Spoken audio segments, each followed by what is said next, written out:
హా, ఎందుకు మామ స్క్రోల్ చేస్తున్నావు? సంక్రాంతి 3 రోజులు ఎందుకు జరుపుతామో తెలుసా? ఇది దేవుళ్ళ పండుగ కాదు మామ. ఇది ప్రకృతి ప్లస్ సైన్స్ ప్లస్ జీవితం కలిసిన పండుగ. సరిగ్గా జనవరి 14 దగ్గరే సూర్యుడు మకర రాశిలోకి ప్రవేశిస్తాడు. దీన్నే మామ మకర సంక్రాంతి అంటారు. 3 రోజులంటే 3 స్టేజీలు మామ. హా, మన జీవితం లాగానే. భోగి అంటే పాతదాన్ని కాల్చడం, పాత బట్టల్ని కాదు మామ, పాత అలవాటుల్ని, నెగిటివిటీని కాల్చివేయడం. సంక్రాంతి అంటే సూర్యుడితో చేసే ఒక ఒప్పందం మామ.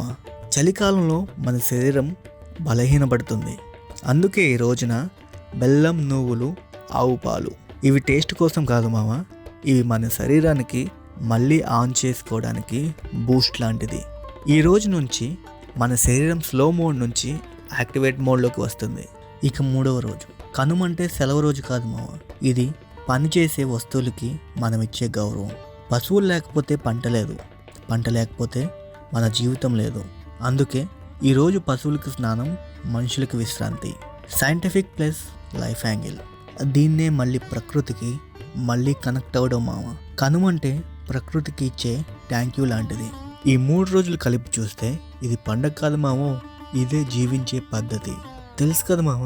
మీ ఫ్రెండ్స్ గ్రూప్లో ఎవరికి తెలియదో వాళ్ళకి సెండ్ చేయండి. మర్చిపోకు మామో, మళ్ళీ వస్తా.